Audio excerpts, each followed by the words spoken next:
My great fellow Americans, earlier today, on the eve of the Thanksgiving holiday, 2 members of the National Guard serving in Washington, D.C., were shot at point-blank range in a monstrous ambush-style attack just steps away from the White House. They had been deputized as part of the most successful public safety and national security mission in the history of our nation's capital, the D.C. Safe and Beautiful Task Force, which has achieved an unprecedented reduction in violent crime and crimes of all type. This heinous assault was an act of evil, an act of hatred, and an act of terror. It was a crime against our entire nation. It was a crime against humanity. The hearts of all Americans tonight are with those 2 members of the West Virginia National Guard and their families.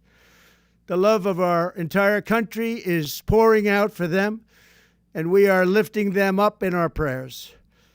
As we are filled with anguish and grief for those who were shot, we're also filled with righteous anger and ferocious resolve.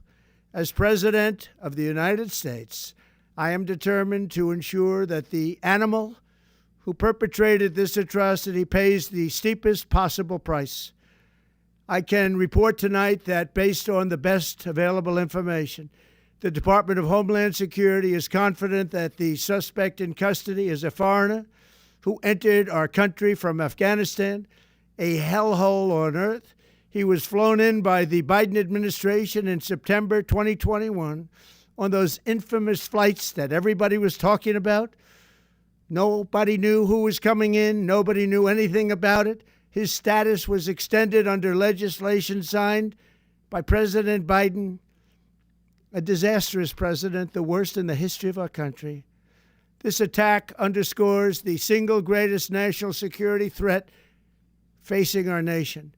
The last administration let in 20 million unknown and unvetted foreigners from all over the world, from places that you don't want to even know about. No country can tolerate such a risk to our very survival.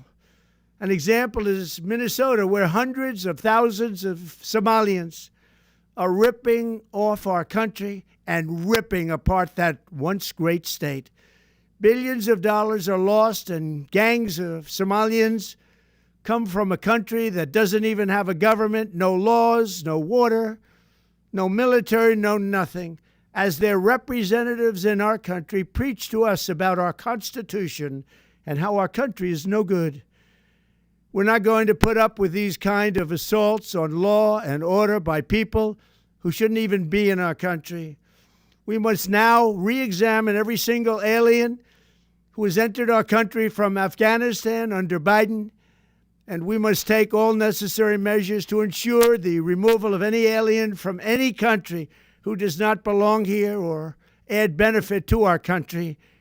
If they can't love our country, we don't want them. America will never bend and never yield in the face of terror. And at the same time, we will not be deterred from the mission these service members were so nobly fulfilling. That is why tonight I can announce that I have directed the Department of War to mobilize an additional 500 troops to help protect our capital city.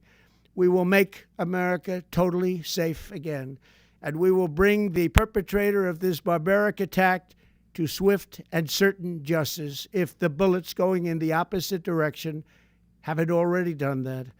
During this time of the year, when we gather at home with loved ones, these 2 patriots were wearing the uniform of our country, patrolling the streets of our capital.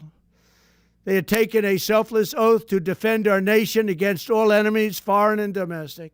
And that is exactly what they were doing when they were gunned down in a savage attack. I want to express my extraordinary gratitude to every member of the United States military who is deployed tonight, at home and abroad.